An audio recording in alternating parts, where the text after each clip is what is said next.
Good evening. This is CTV News for Thursday, August 2nd. Thank you so much for joining us. And I'm Byron Scott. Glad to have you with us tonight. Well, it's been more than 24 hours since traffic at a busy Oxon Hill intersection became the scene of a deadly double shooting. Police continue to look for a motive in that crime.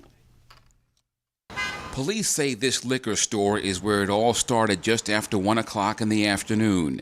They say two men inside were involved in some sort of altercation when one man shot another several times. Police have identified the shooter as 27-year-old David Hall of Temple Hills. They say the victim is 25-year-old Ralland Whitfield of Lothian, Maryland. Police say the two men knew each other and that Whitfield made a purchase inside the store in the moments before the incident. Today inside, a worker replaced carpeting at the spot where the bloody shooting happened. Investigators say the suspect ran out into the street, the intersection of Oxon Hill and Livingston Roads, and was confronted by an undercover police officer. More shots were fired and the suspect was killed. Traffic and business in the area came to a standstill. We talked with one person, a witness, who did not want to be identified. We heard the gunshots and I called the police.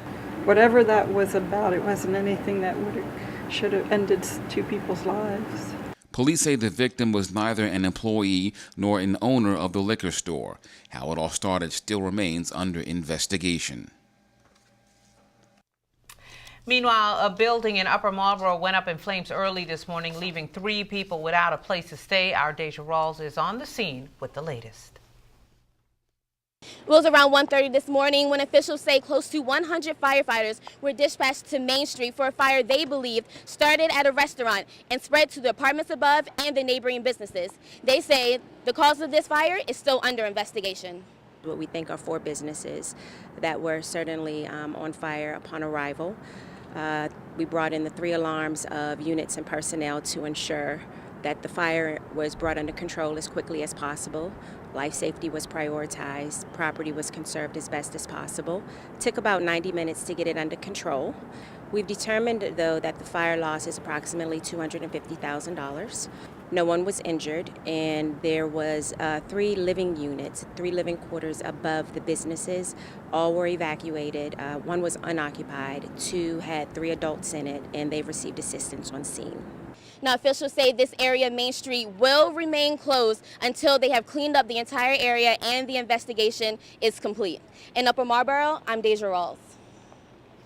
A hit-and-run crash last night takes the life of a 21-year-old. CTV's Katara Jones on the Beltway with more on this tragic story. Maryland State Police are investigating a fatal hit-and-run crash that happened late last night. The victim, 21-year-old Christian Guerrero, was parked on the right shoulder of I-495 near the Woodrow Wilson Bridge. He and a passenger were hit by a Nissan Pathfinder. Now, that motorist fled the scene but was later taken into custody. Police suspect that alcohol was a factor in the crash, but as of late this afternoon, no charges have been filed and the suspect has not been identified. Anyone with information is asked to contact Maryland State Police at 301-568-8101. Reporting from the Beltway, Katara Jones, CTV News. Anyone with information on the case is asked to call Maryland State Police. A second human case of West Nile virus has been detected in Maryland, and this time it's in Prince George's County. According to the health department, the person began showing symptoms last month and was tested. The person is currently under medical care. West Nile is spread to humans through infected mosquitoes. Deputy Health Doctor Ernest Carter says some symptoms can include body aches, fever, and nausea. There were 6 human cases last year with no fatalities. Because West Nile, when it hits your nervous system, can put you in a coma. Your whole body can start to break down and you can die.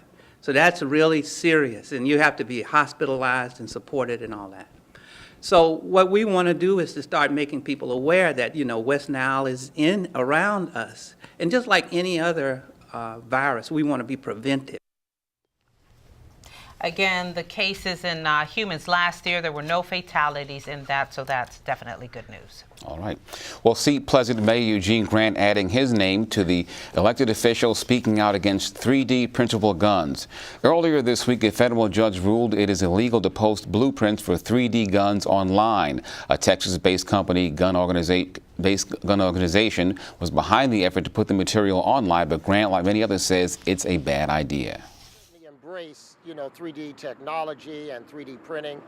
We have one here in Prince George's County, Local Motors down at National Harbor.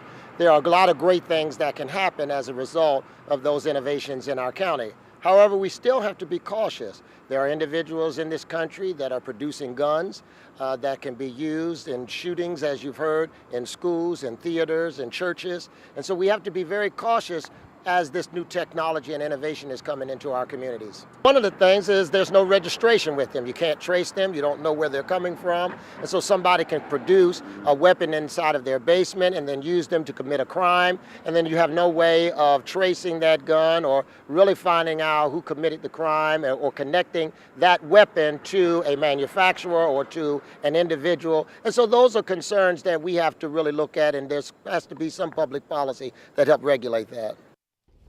Another organization, Firearms Policy Coalition, has posted the plan saying it does not recognize the court order.